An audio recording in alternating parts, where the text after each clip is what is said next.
The Abbé Robin was, perhaps, the first writer who advanced this idea in a distinct form. In a work on the ancient and modern initiations, footnote,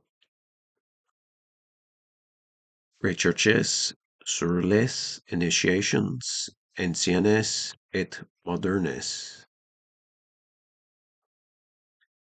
published in 1780, he traces the origin of the ancient systems of initiation to that early period when wicked men, urged by the terror of guilt, sought among the virtuous for intercessors with the deity. The latter, he says, retired into solitary places to avoid the contagion of the growing corruption, and devoted themselves to a life of contemplation and to the cultivation of the arts and sciences, in order to associate with them in their labors and functions only such as had sufficient merit and capacity. They appointed strict courses of trial and examination. This, he thinks, must have been the source of the initiations which distinguished the celebrated mysteries of antiquity. The Magi of Chaldea, the Brahmins and Gymnosophists of India, the priests of Egypt, and the Druids of Gaul and Britain thus lived in sequestered places and obtained great reputation by their discoveries in astronomy, chemistry, and mechanics, by the purity of their morals, and by their knowledge of the science of legislation. It was in these schools, says the abbé, that the first sages and legislators of antiquity were formed, where the doctrines taught were the unity of God and the immortality of the soul, and it was from these mysteries that the exuberant fancy of the Greeks drew much of their mythology. From these ancient initiations he deduces the orders of chivalry which sprang into existence in the Middle Ages, and certain branches of these, he thinks, produced the institution of Freemasonry. The theory of the Abbé Robin, therefore, traces the institution of Masonry to the ancient mysteries, but in an indirect way, through the orders of chivalry.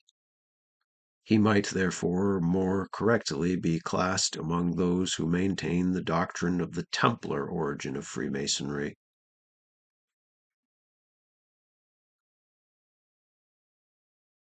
But it is Alexander Lenoir, the French archaeologist, who has attempted in the most explicit and comprehensive manner to establish the doctrine of the direct descent of Freemasonry from the ancient mysteries, and especially from the Egyptian.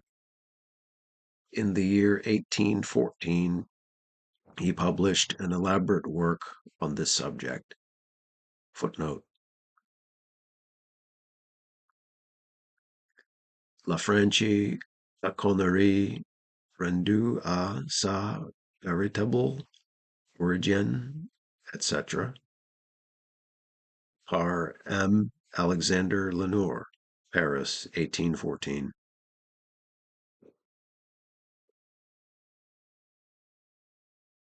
In this he begins by affirming that we cannot expect to find in the Egyptian and Greek initiations those modes of recognition which are used by the Freemasons of the present day, because these methods, which are only conventional and had been orally communicated under the obligation of secrecy, cannot be known to us, for they could not have been transmitted through the lapse of ages.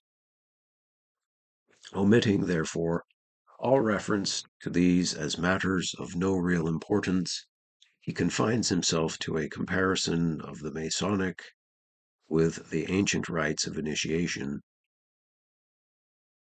In this view, he comes to the conclusion that Freemasonry, in all the points that it essentially comprehends, is in direct relation with the mysteries of the ancient world, and that hence, abstracting certain particular usages practiced by the modern Freemasons, it is evident that Freemasonry in no respect differs from the ancient initiations of the Egyptians and the Greeks.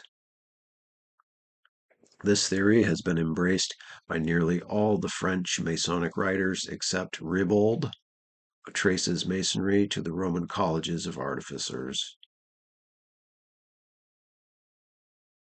Unfortunately for the general acceptance of this theory, M. Lenoir has in the first place drawn his comparisons from the system of ceremonies of initiation which are practiced in the lodges of France, and especially from the proofs and trials of the entered apprentice's degree. But the tedious ceremonies and painful trials of the candidate, as they are practiced in the French rite, constitute no part of the original English Masonry, whence the French Masonry derives its existence, and were adopted as a pure innovation long after the establishment of the order in France by the Grand Lodge of England. And again, the Egyptian initiations with which they have been compared by Lenoir were not those which were actually practiced by the priests of Egypt, or at least we have no authentic proof of that fact, but were most probably suggested by the imaginative details given by the Abbé Terrasson in his romance entitled Sethos, in which he pretends to portray the initiation of an Egyptian prince. The truth is that Lenoir and those writers who have followed him and adopted his theory have not instituted a comparison between the original ceremonies of Masonic initiation and those of the ancient mysteries, but merely a comparison between a recent system of ceremonies, certainly not earlier than the middle of the last century, and a fictitious system indebted for its birth to the inventive genius of a French abbé, and first promulgated in a work published by him in the year 1731. As well might Mr. Turner or any other writer on Anglo-Saxon history have cited as authentic materials for his description of the customs of the Anglo-Saxon the romantic incidents given by Sir Walter Scott in his novel of Ivanhoe.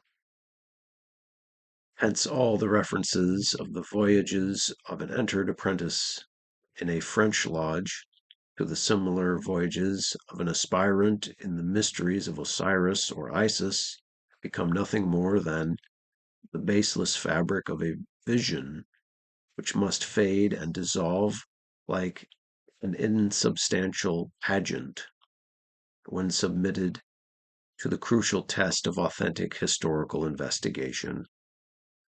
Footnote.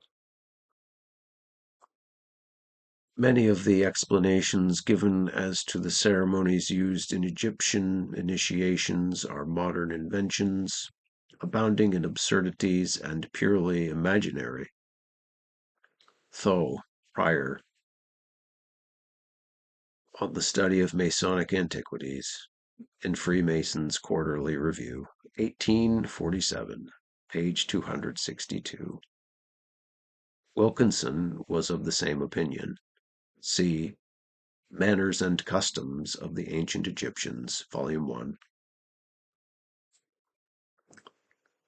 The Reverend Mr. King, the author of a very interesting treatise on the Gnostics, footnote, The Gnostics and Their Remains, Ancient and Medieval, by C.W. King, M.A., London, 1865, page 47, et seq., has advanced a theory much more plausible than either of those to which I have adverted. He maintains that some of the pagan mysteries, especially those of Mithras, which had been instituted in Persia, extended beyond the period of the advent of Christianity, and that their doctrines and usages were adopted by the secret societies which existed at an early period in Europe, and which finally assumed the form of Freemasonry. I have said that this theory is a plausible one. It is so because its salient points are sustained by historical evidence. It is, for instance, a fact that some of the mysteries of paganism were practiced in Europe long after the commencement of the Christian era. They afforded a constant topic of denunciation to the fathers of the Church, who feared and attacked what they supposed to be their idolatrous tendencies. It was not until the middle of the 5th century that they were proscribed by an edict of the Emperor Theodosius. But an edict of proscription is not necessarily nor always followed by an immediate abolition of the thing proscribed.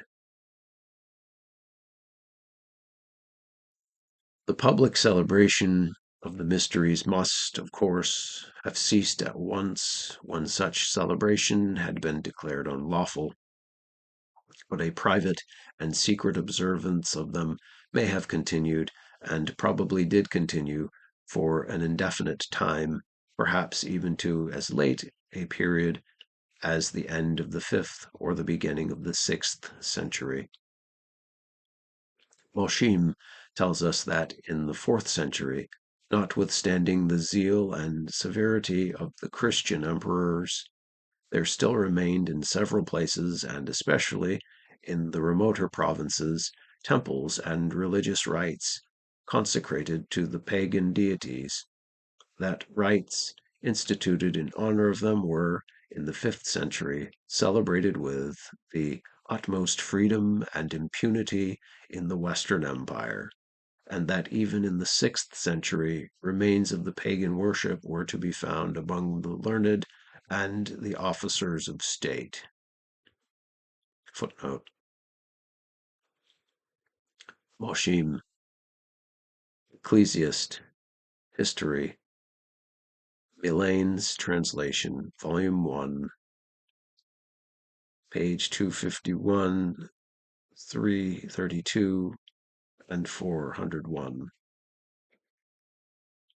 During all this time, it is known that secret associations, such as the Roman colleges of artificers, existed in Europe, and that from them ultimately sprang up the organizations of builders, which with Como in Lombardy as their center spread over Europe in the Middle Ages, and whose members, under the recognized name of traveling Freemasons, were the founders of Gothic architecture.